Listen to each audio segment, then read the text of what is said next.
Thank you for coming. Can you just briefly introduce yourself and also what is your role at IFFR and kind of I guess what you're looking forward to in the future days in the festival and just how are you? Yeah. So my name is Koen de Rooij. I am a programmer for the film festival. I started programming here 8 years ago for short narrative films, and over the years my role has become a bit bigger. I've become involved in more parts of the programming, and since 3 years I'm also part of the feature film selection committee, where I focus on films from the Benelux, so the Netherlands, Belgium, and Luxembourg. And for shorts, I'm specialized mainly in East Asia and Southeast Asia, and I also take care of the Benelux. But we make the program together with a big team, and we all watch each other's suggestions, and we create the program together. I am good. I'm enjoying the festival a lot. I have a lot of great Q&As with a lot of audience participation, happy filmmakers, which is part of why I'm doing this job in the first place. The thing I'm looking forward to now the most is from Wednesday on that I have actually a bit more time to also enjoy the festival and see some films that I haven't seen, because so far I have just been running between venues and drinks and openings and meetings, and now this interview. But I enjoy it a lot. It's part of these 10 days, and the 10 days of IFFR are always the best 10 days of the year for me, and they've been that since I guess almost 20 years, since I came to the festival for the first time as a teenager. Wow. That's something that I haven't even thought about because I know that you're from here and wow. Okay. Well, first of all, thank you for taking the time because I know that you're running around like crazy. So we appreciate that. We see that you just want to hug your beds, as everyone does. That's the best way how to describe it. But I'm actually curious because you said that you were coming here as a teenager. So what has changed actually? At the festival? Yeah. Ooh, I don't know. A lot of things have changed and a lot of things are the same. The first year I came here was 2007. I watched 3 films in one day. The second year I came here, I went I think 3 or 4 days. And after that I've been coming for the full festival every year. I worked as a volunteer for a couple of years just because I was not able to pay the amount of tickets that I wanted to see. So I could see 35 to 40 films if I worked as a volunteer. I don't know what specifically. Many things have changed. The focus of the program is always a bit changing. At a certain point the program was even bigger than it is now, which was really too huge and people were a bit drowning in it. So now we try to make the program a bit smaller, but it is very difficult and it's still an insanely huge program with almost 500 titles, I think. Yes, it sounds absurd. I think the festival always changes because the world is always changing and other festivals are always changing. So every year it's a new challenge. Yeah. Every year you are looking at what is happening, you are looking at what you were missing in the other years. It also depends on what filmmakers are making, which works come to us that create a context for other films to be programmed around, especially with short films, of course. You can create whole new dialogues depending on the films that you get. I don't know what specifically changed. It's very difficult to address in a short, out of the blue moment. It's something I would have to sit down and think more structurally about, I think. Of course. Yeah. No, I was just, a lot of people here that come to my podcast in general are guests, and not all of them are in the Netherlands. But in fact, I had a lot of Dutch friends who visited the festival but have not really grown up with it in a way. And it seems like you really grow as a person but also as a professional with the IFFR. So I'm curious if you can just kind of briefly describe me how did you get to the point where you're now, because I think a lot of people who are I guess entering the industry are always having these questions. And what you're doing is honestly, if I was doing that, vacation all day, but then it's actually not like that at all. No. It's not like that at all. I think everybody's role to becoming a programmer is quite different. It's a combination of timing, luck, work. But also it's not, for me at least, and for many people, it's not something that is on your radar, I want to be a curator or a programmer. It's something that you slowly, gradually move towards. When I was a teenager, I tried to make some films and I didn't like it at all, the process. So I decided film is going to be a hobby, it's fine. I'll just enjoy the film festivals and going to cinemas. And later I was studying in Leiden, but I was writing a lot about film, mainly about Japanese film. And then I thought maybe I want to have a bit more of the academic knowledge as well. So I decided to also pursue some side courses, a minor in film studies. And through this minor, I got into contact with people who are doing film and literature studies and professors in the field. And I asked them how I could maybe apply to a master in media studies, and they said I could apply with if I wrote a really strong bachelor thesis about cinema, and I was studying Japanese studies at the time. So I wrote a bachelor thesis about the work of Nagisa Oshima, and with this I got accepted into the master. And the master led in the end to an internship here in Rotterdam, because one of the courses in the masters was about film programming. And I think that is the first time I really got exposed to the profession of programming, and I got intrigued by it. And yeah, I think after that it slowly started rolling. The internship went really well. I kept in contact with some of the programmers here. And then in 2017 I got a call from Peter van Hoof, who was then the head program for short and mid-length films. And he asked me if I wanted to join the team or if I wanted to come to the office to discuss joining the team, which for me was a surprise, but a beautiful surprise, of course. Yes. And I jumped on the occasion, and that's how it started, and it grew over the years after that. And now, also being part of the features, it is quite a demanding job. It's a huge privilege, but it's also quite demanding, and especially in the months September, October, November, when we are creating the bulk of the program for the festival. I basically work 7 days a week, long hours. Often I'm at the office watching films in our little cinema screening room upstairs. Sometimes until 10, sometimes until midnight. And the meetings can be quite long. So it is an exhausting process. It's balanceable because the rest of the year is not as intense as these 3 months. Yeah. And in January I have some time off, so I can also recover before the festival starts. So I have some new energy now. So yeah, it's an amazing job, but it's a demanding job. But at the moment I wouldn't want to do anything else. That's very nice how you described it. I really like that.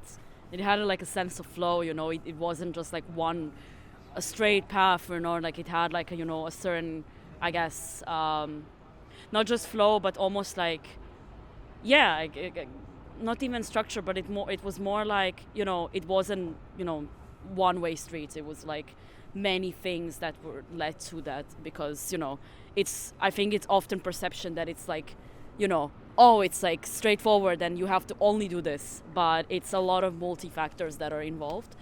But you were saying that you were obviously now involved in the selection committee of the features. I'm curious to know, because you've been involved with the shorts, and also because we met actually in Light and Shorts, in fact, as well. Like, how is it different now, previously only being involved with the shorts and now being involved with the selection committee for features? Like, do you think, like, obviously you said you had more responsibilities, but like, what is, like, I guess the key differences you noticed, or like, guess what you like about each or you don't like? Maybe just kind of like, I'm just curious about the kind of like how you see it. Yeah, well, apart from the obvious difference, which is the time that it takes to watch a feature, being part of the feature selection committee is obviously more time consuming because of the length of the films.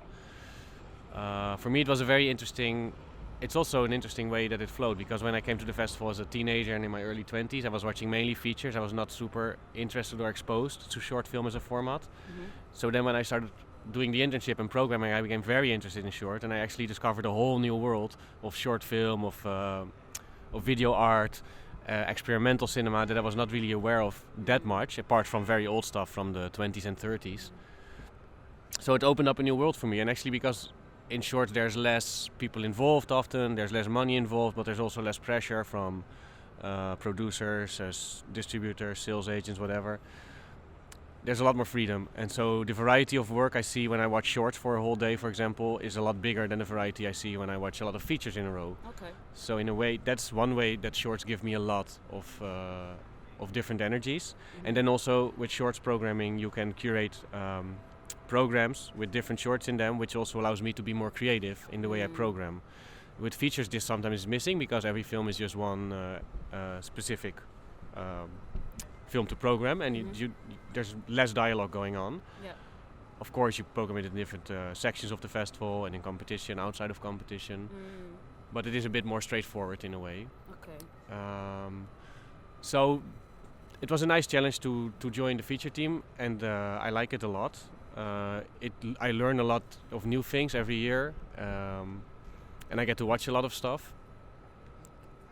But I think it also made me rediscover my love for the short film format, and I think it forever will be. Since I started programming them, it will be very dear to me. And maybe I needed to program features as well to really, really realize how much shorts started to mean to me in these years. Oh wow, that's it. Yeah. Very, But then this year, seeing a lot of the features that I really loved, I think the Tiger competition this year is specifically strong. It's the strongest for me of the 3 years I've been involved in the team, which is of course personal. It's different for other programmers, but it also made me really love watching all of these beautiful films. And we were talking earlier today about Wind Talk to Me, the Serbian film that we have here in competition, which touched me deeply because it's about grief. It's a very personal film, and I also experienced a lot of grief in my life.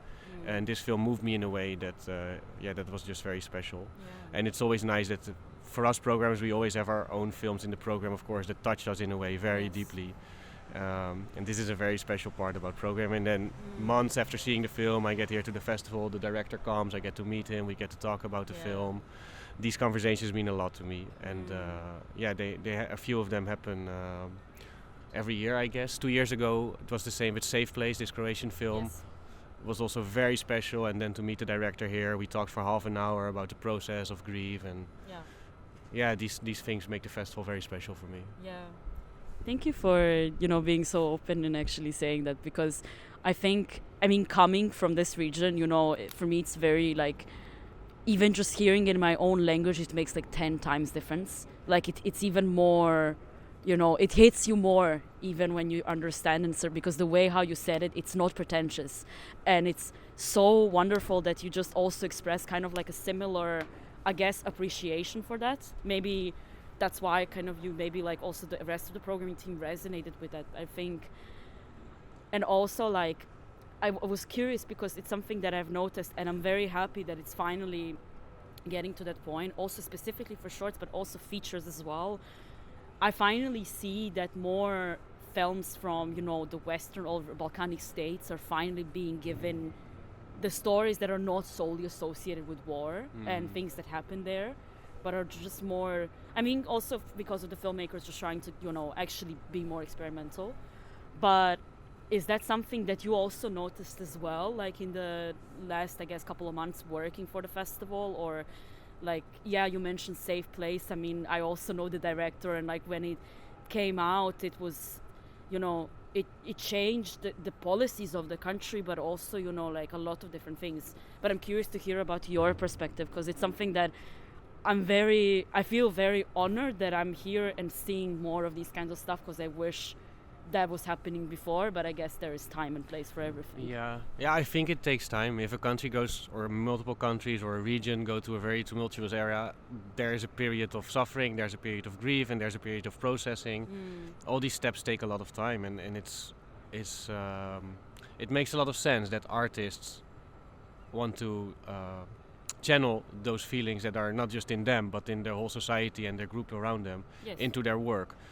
So there will be a period when a lot of films maybe will talk about the same kind of grief and the same kind of pain. And then maybe once a lot of this is channeled and voiced, then a new period arises where there's actually a lot of new freedom to go into different ways. I've seen the same also in different countries. It's not just your region, of course. The world is full of painful conflict and stories happening everywhere, and we see it reflected also in the program, not just this year but every year.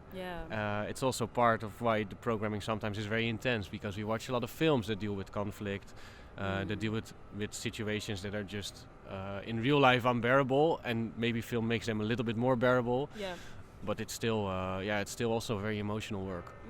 So yes, I'm also happy to see a very different kind of cinema now coming out of ex-Yugoslavian countries, and my colleagues who are focusing on this region are doing a tremendous job getting these films to Rotterdam, and I'm really grateful for them to sharing the films with us, and I'm just happy that the films are here, and maybe it's a one-time occurrence that we have these 3 Balkan films in competition, and next year it will be a different region that will be suddenly surprising us. And this is something that changes every year, which is also why the programming is fresh every year. Every year you start from scratch, and you have no clue what kind of films will come your way. And it's always full of surprises which films will eventually make the program, and which films will touch me or which will move my colleagues. And then which films the jury will pick will be completely different as well. We have no clue. And these surprises, this openness, and these differences of taste and opinion and the discussion around it is also partly what makes the festival so special. Now that you mentioned that, obviously find out always like hidden gems or surprises, is there any like from the shorts and the features that really like surprised you, or you were like not like you were thinking, oh wow, like I actually really like this one? Yeah, there's always, in short films especially, there's always films that really surprise me. Specifically talking from the films from my own research and context, there's a film from Myanmar from a very young, talented filmmaker called K.L.A.R.A. The film is called The Metamorphosis, and he kind of repurposes the television footage, the propaganda footage that you grew up with living in a dictatorship, and he recreates with this kind of visual language. Yes. He recreates a counter broadcast, accompanied by a lullaby that is really haunting, and it makes the film very eerie and creepy. And the film has such a unique cinematic language, and it's also very different from his previous shorts. He is here again. It's the second time he's in Rotterdam, and for me it makes me very happy to be able to get these kind of young, talented, unique voices to Rotterdam. And I'm also really looking forward to what he's going to do in the coming years with the rest of his career, with his first feature, etc. And yeah, to be able to meet these people, to become friends with them. For me, maybe that is the most beautiful thing that comes out of this job, is that I meet people from all over the world, and I get to talk with them about their passion, about their works, about their lives basically, and you become part of each other's life over the course of years, and that is a very special thing that I don't know, that maybe also gives me the energy to keep continuing doing this job and the passion. So, which is it's the Timotheus Angerman Kusno program, which I curated this year. It's Artist in Focus for short. Okay. And I'm also super happy I got the chance to do this. He's a great human being, a great artist. He's a visual artist and a researcher based between Yogyakarta and Amsterdam. Okay. I curated 2 compilations with 8 of his short films, and also some of his charcoal drawings are on display in the Doelen in Studio 2. And the charcoal drawings are a very intrinsic process of his, or intrinsic part of his creative process, and it's a way in which he channels the sort of painful information he gets when he interviews people that went through a lot of trauma. And then they find their way ultimately into his visual arts, into his cinema. So he's one of the artists in focus for shorts, and in an hour from now I think I have a screening coming up, and I want to revisit the works a bit before I go and meet him and prepare. Sure. Any favorite one from him that you're looking forward to screen? That's a good question. Yes, there's a world premiere in the new program. There's 2 world premieres in it actually, but the world premiere I'm specifically looking forward to is Fever Dream. Okay.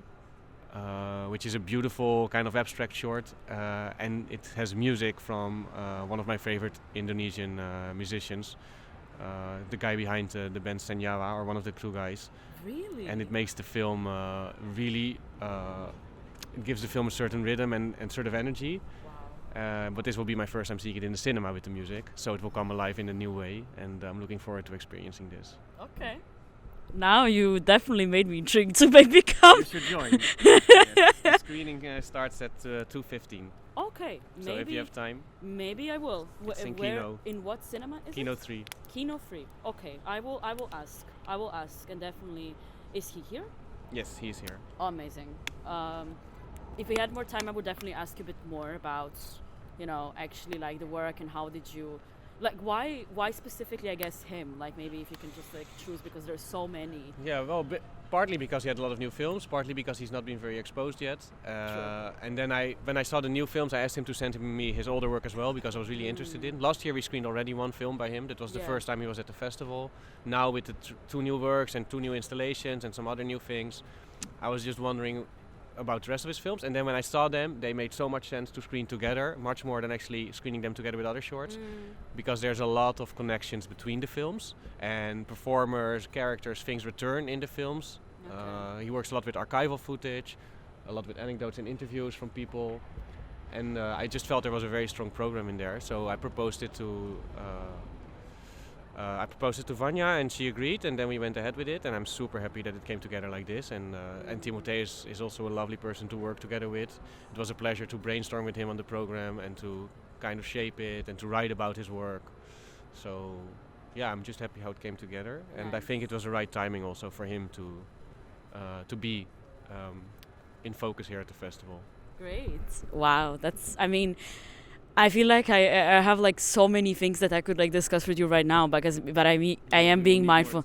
Yes, because I really admire your work in general, and I think also, what you're doing, the way how you express yourself is like, it's like this is why I love what I do, cause you discover the new worlds that you never thought you would be interested, and then you are like, oh my god, I lived under a freaking rock. We all do in a way. Yes. There's still much more to discover for me as well. So Yes.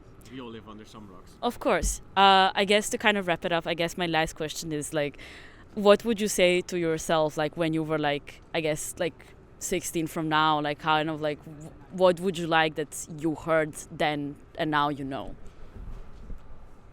That you just have to try stuff, and that it doesn't matter if things go wrong, and that everything takes time and will eventually fall into place. And before I was 24, 25, I still didn't really have a clue what I want to do with life, but I was just figuring it out, and it's completely fine.